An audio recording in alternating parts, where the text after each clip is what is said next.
नमस्कार, माझे नाव गीता दगडू लाळे, राहणार रामपूर, तालुका उमरगा, जिल्हा धाराशिव.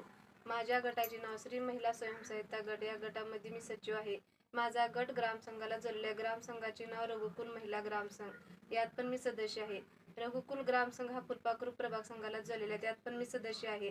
तसंच CRP पण गाव पातळीवर कार्यरत आहे.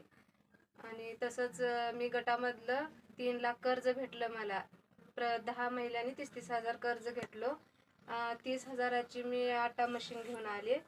परत रोजच्या रोज माझं ज्वारीचे पीठ, गव्हाचे पीठ, डाळीचे पीठ ही चालूच आहे. रोजचं माझं 200 ते 300 धंदा होतो माझा.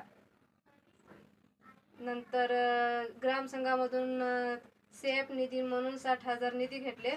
ते 60,000 घेऊन मी एक दुधाची म्हैस घेतली. ती म्हैस पण रोजचं मला 3 ते 4 लिटर दूध माझं चालू आहे. महिन्याला माझं 3 ते 4 हजार माझं महिन्याला उत्पन्न आहे. तसं सारे दोन्ही 3 व्यवसाय मिळून माझं वर्षाला 1 लाखापर्यंत उत्पन्न आहे. धन्यवाद.